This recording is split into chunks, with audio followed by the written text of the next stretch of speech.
Very good morning everyone team. Currently gift 150 points gap down opening చూపెడుతుంది. After long time US మార్కెట్స్లో 600 points plus correction అయితే మాత్రం వచ్చింది. After long time అంటే నాకు తెలిసి డౌ జోన్స్ 600 పాయింట్స్ ఫాల్ రావడం అనేది ఐ థింక్ ఒక 1.5 మంత్ అయినా అవుతుంది. సో ఆఫ్టర్ దట్ ఇదే అంత మేజర్ ఫాల్ అయితే మాత్రం కనపడుతుంది. క్రూడ్ ప్రైస్ పెరుగుతుంది, వార్ ఎస్కలేషన్స్ మళ్ళీ రైజ్ అవుతున్నాయి. సేమ్ టైం వచ్చేసరికి ఎఫ్ఐడిఏ డేటాలో ఎఫ్ఐ మళ్ళీ సెల్లింగ్ సైడే ఉన్నారు.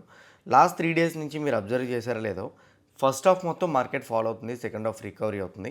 అదే ప్యాటర్న్ ఈరోజు మనం చూసే ఛాన్స్ ఉందా లేదా అనే దాని గురించి మాట్లాడదాం.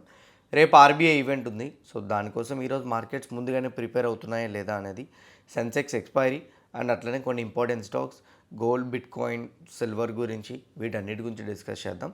వీడియో ఎండింగ్ వరకు చూడండి. సేమ్ టైం వీడియో చూస్తునేటప్పుడు ఏ పాయింట్ ఆఫ్ వ్యూలైనా కానీ నేను మా టీం మీకు ఎఫర్ట్స్ పెట్టాము అని అనిపిస్తే డెఫినెట్గా వీడియోని అయితే మాత్రం లైక్ చేయండి.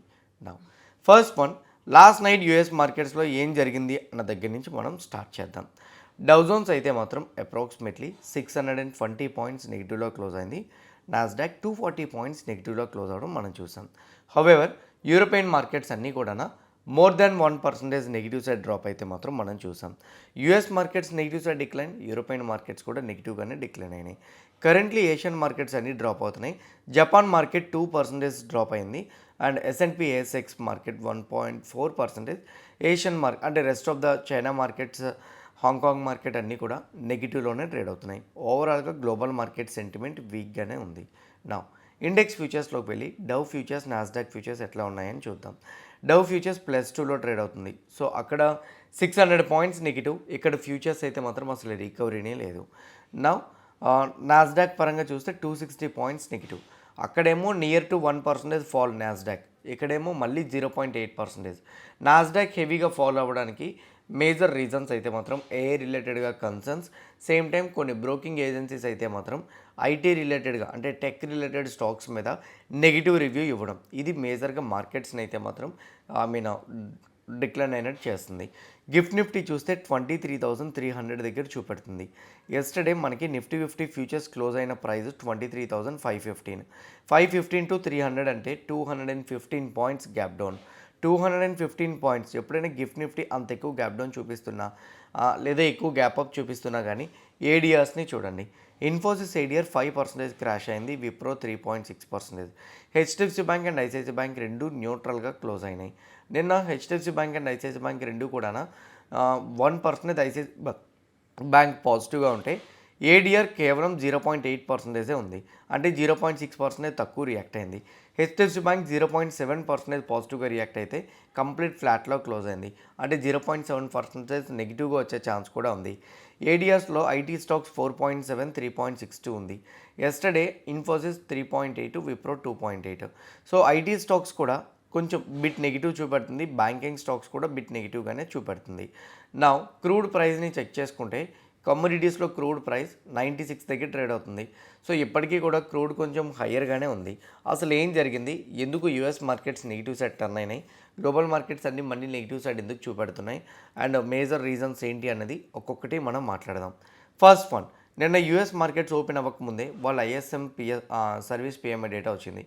లాస్ట్ టైం 53.6, ఎక్స్పెక్టేషన్ 53, 53.8 అనుకున్నారు, బట్ నెంబర్ అయితే మాత్రం 54.5 వచ్చింది.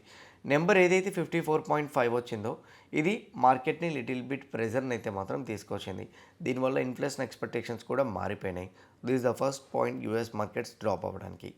సెకండ్ పాయింట్ వచ్చేసరికి యూఎస్ వాళ్ళు ఇరాన్ పైన అటాక్స్ని కంటిన్యూ చేశారు. ఇరాన్ వాళ్ళు కువైట్ యొక్క ఎయిర్పోర్ట్ మీద డెడ్లీ అటాక్స్ చేయడం కూడా జరిగింది. సో రైట్ నౌ ఇరాన్ వాళ్ళు స్లోగా గల్ఫ్ కంట్రీస్లో ఉన్న యూఎస్ బేసిస్తో పాటు ఇంటర్నేషనల్ ఎయిర్పోర్ట్స్ మీద కూడా అటాక్ చేయడం మొదలు పెడుతున్నారు. ఈ ఎయిర్పోర్ట్స్ మీద అటాక్ చేస్తున్నారని అంటే ఆబ్వియస్లీ ఇన్ఫ్రాస్ని డ్యామేజ్ చేయడం మొదలు పెట్టారని అర్థం. ఇన్ఫ్రాస్ని డ్యామేజ్ చేయడం మొదలు పెట్టారని అంటే one of the biggest negative reason మార్కెట్లో మళ్ళీ ఫాల్ రావడానికి. This is the first point we have to understand. Second point ఇంకోటి ఏంటంటే యూఎస్ వాళ్ళు కువైట్ ఎయిర్పోర్ట్ మీద అటాక్ చేసినప్పుడు అన్ని మిసైల్స్ రాలేదు, కొన్ని మిసైల్సే వచ్చినాయి. కొన్ని మిసైల్స్ని ఆల్మోస్ట్ డిఫెండ్ చేయగలిగాము. అండ్ అట్లనే కువైట్ నుంచి ఇరాన్ యొక్క ఐ మీన్ ఎవరైతే ఉంటారో లైక్ ఆబ్వియస్లీ కొంతమంది అంబాసిడర్స్ ఉంటారు కదా, వాళ్ళందరినీ కూడా పంపించేసామని కూడా చెప్తున్నారు.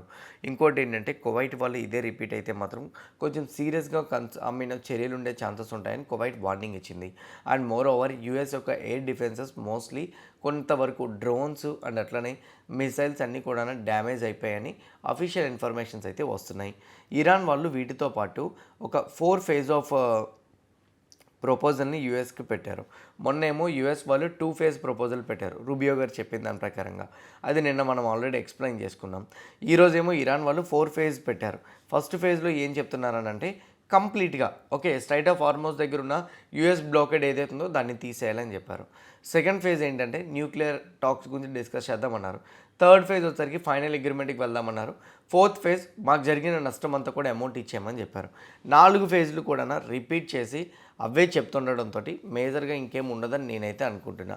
అంటే మేజర్గా ఇంకేం ఉండదు అని అంటే ఈ 4 ఫేజెస్ కూడా ఏదైతే మాట్లాడుతున్నారో కరెంట్లీ ఈ 4 ఫేజెస్ వచ్చేసరికి యూఎస్ వాళ్ళు యాక్సెప్ట్ చేయరని నేను అనుకుంటున్నాను. ఎందుకంటే ఇదివరకు చెప్పిన రీజన్సే, ఇంతకుముందు చెప్పనట్టు ఏమీ లేదు, కొత్తగా ఏమీ లేదు. సో ఇంకోటి ఏంటంటే ఇప్పుడు నేను గూగుల్లోకి వెళ్ళి జస్ట్ నార్మల్గా చూస్తే ఇజ్రాయిల్ లెబనాన్ మధ్య అగ్రిమెంట్ జరిగింది, పీస్ డీల్ అగ్రిమెంట్ మళ్ళీ కూడా అంటున్నారు. కానీ ఇజ్రాయిల్ స్టిల్ ఇప్పటికీ లెబనాన్ మీద అటాక్ చేస్తుంది. గూగుల్లో ఇన్ఫర్మేషన్ వస్తున్నది ఏదైతే ఉందో, అఫీషియల్ వెబ్సైట్స్లో వస్తున్న ఇన్ఫర్మేషన్ ఏదైతే ఉందో ఆ ఇన్ఫర్మేషన్స్ తగ్గట్టుగా అయితే మాత్రం కరెంట్లీ మార్కెట్స్లో అయితే మాత్రం I mean like fact based అయితే మాత్రం ఏవి కూడా అంతగా లేవు. సో దానివల్ల ఈ వార్ టెన్షన్స్ ఇలానే ఉండడంతో గ్లోబల్ మార్కెట్స్లో ఈ అన్సర్టెనిటీ కంటిన్యూ అవుతుందని నేనైతే అనుకుంటున్నా. On the other side crude price పెరగడం, మళ్ళీ రూపీ వీక్ అవడం స్టార్ట్ అవుతుంది. 95.7కి వెళ్ళిపోయింది. ఇలా రూపీ మళ్ళీ వీక్ అవుతుంటే ఎఫ్ఐఎస్ మళ్ళీ మార్కెట్లో సెల్ చేయొచ్చు.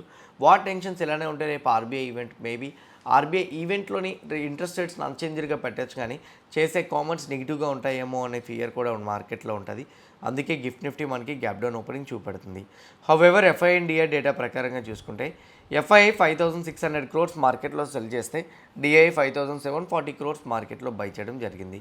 వాళ్ళు ఎఫ్ అండ్ ఓలో బిల్ చేసిన పొజిషన్స్ ప్రకారంగా మనం క్యాలిక్యులేట్ చేసుకొని చూస్తే ఇక్కడ మీరు క్లియర్గా చూడండి, FII 2.59 lakh almost 2.6 lakh positions bearish అయితే మాత్రం పెట్టుకున్నారు. And FII index options side అయితే మాత్రం 7.89 lakh పొజిషన్స్ కూడా ఉన్నాయి. ఎఫ్ఐఐ ఇండెక్స్ ఫ్యూచర్స్ అండ్ అలానే index options side strong bearish ఉన్నారు. ప్రొప్రైటరీ ట్రేడర్స్ అయితే మాత్రం bit short covering momentum yesterday చేసినట్టు కనపడుతుంది.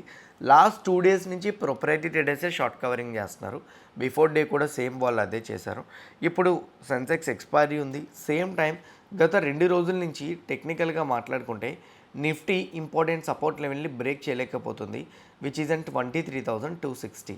ఎనీథింగ్ ఈ 260 లెవెల్ కానీ నిఫ్టీ బ్రేక్ చేయలేకపోతే మాత్రం మేబీ నిఫ్టీలో కొంత షార్ట్ కవరింగ్ మొమెంటం ఈరోజు కూడా వచ్చే ఛాన్స్ ఉంది. సో క్లారిటీగా మనం ఫస్ట్ మాట్లాడుకుందాం.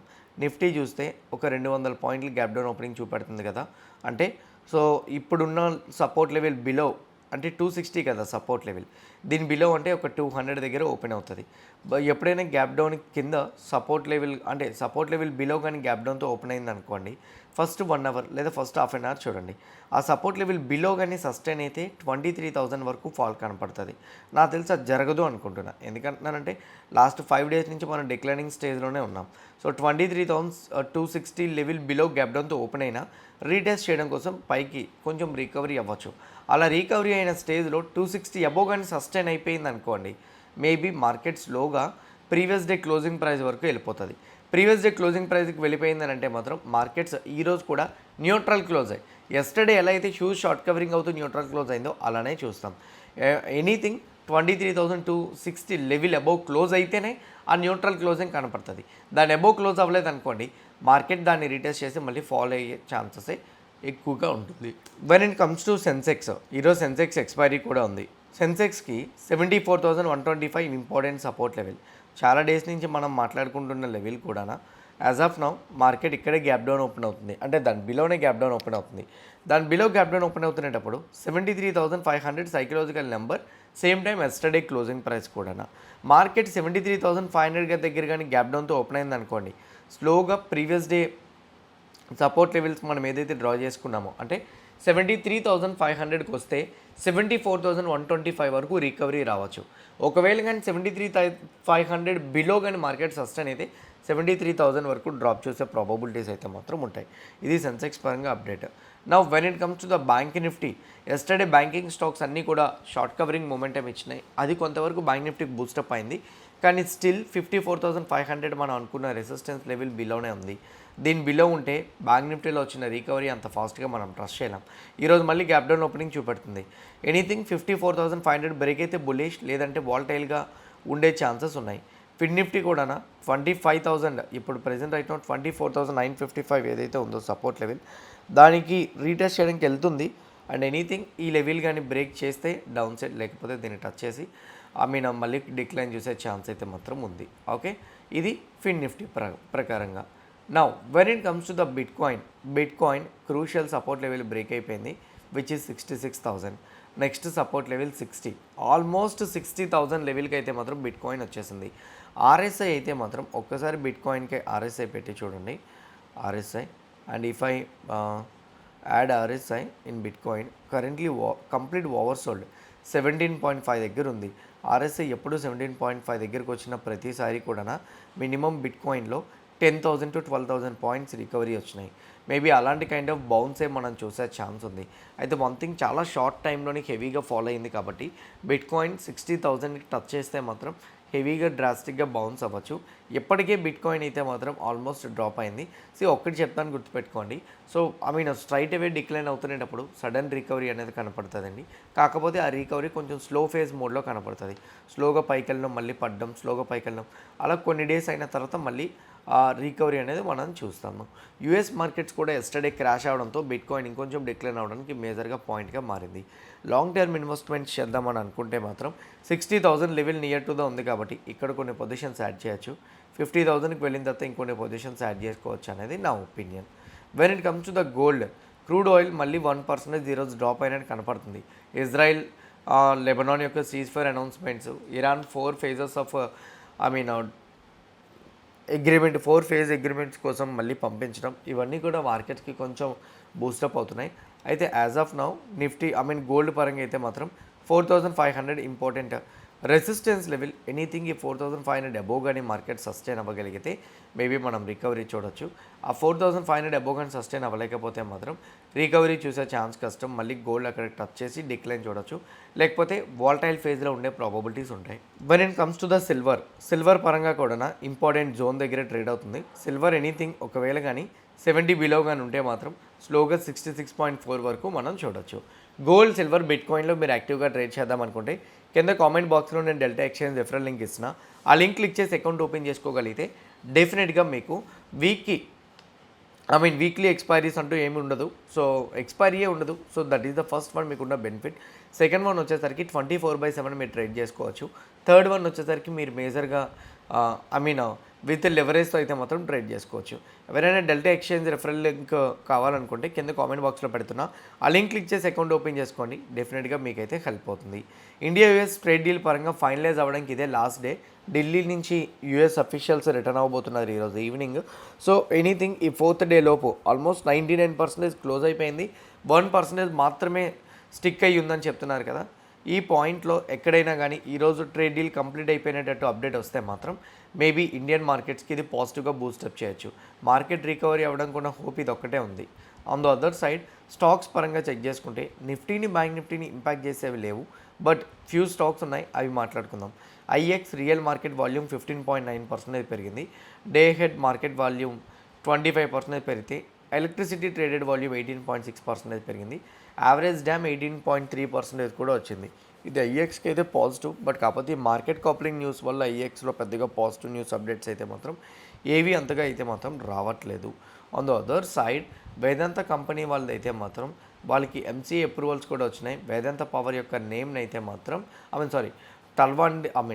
తల్వాండి సబో పవర్ యొక్క నేమ్ని వేదాంత పవర్ కింద నేమ్ అయితే మాత్రం వీళ్ళు చేంజ్ చేయబోతున్నారు. అండ్ యూఎన్జీసీకి అయితే మాత్రం గవర్నమెంట్ అయితే మాత్రం కొత్త డైరెక్టర్గా అపాయింట్ చేసింది అనుపమ్ అగర్వాల్ని. ఇతనికి ఉన్న ఎక్స్పీరియన్స్ బట్టి ఈ స్టాక్ ఈరోజు రియాక్ట్ అయ్యే ఛాన్స్ ఉంది. On the other side BHEL కంపెనీకి నైజీరియన్ క్లయింట్ దగ్గర నుంచి 8 gas turbine generator packages orders వచ్చినాయి. దాని వర్త్ అప్రాక్సిమేట్లీ 2000 to 2500 crore. ఇది బిహెచ్ఈఎల్ కంపెనీకి పాజిటివ్గా ట్రిగర్ చేయొచ్చు. బలరాంపూర్ చిన్నీ మిల్స్ కంపెనీ వాళ్ళు 93.2 lakh షేర్స్ని అయితే మాత్రం ఫండ్ ద్వారా రేస్ చేయబోతున్నారు. అప్రాక్సిమేట్లీ దాని వాల్యూ 450 crore. ఇది బలరాంపూర్ చిన్నీ మిల్స్ కూడా పాజిటివ్గా ఎక్స్పెక్ట్ చేయొచ్చు. ఇవి మేజర్గా ఉన్న అప్డేట్స్ అయితే మాత్రం హోప్ క్లియర్ కట్గా మనం ఎక్స్ప్లెయిన్ చేసిన అప్డేట్స్, ఇచ్చిన అనాలిసిస్, కవర్ చేసిన న్యూస్ అప్డేట్స్ అన్నీ కూడా హెల్ప్ అయినాయి అనుకుంటున్నాను. ఎవ్రీథింగ్ హెల్ప్ అయితే వీడియోని లైక్ చేయండి. ఛానల్ ఇంకా సబ్స్క్రైబ్ చేసుకోకుండా వీడియో చూస్తూ ఉంటే ఛానల్ కూడా సబ్స్క్రైబ్ చేసుకోండి. ఇదే వీడియో మీ ఫ్రెండ్స్ ఆర్ మీ రిలేటివ్స్ షేర్ చేస్తే హెల్ప్ అవుతుంది అనుకుంటే వాళ్ళకి కూడా షేర్ చేయండి. సేమ్ టైం వీడియోని ఇంకా లైక్ చేయకుండా ఉంటే వీడియో కూడా లైక్ చేయండి. See you all today evening at 5 PM in post market analysis. All the best everyone. Bye bye.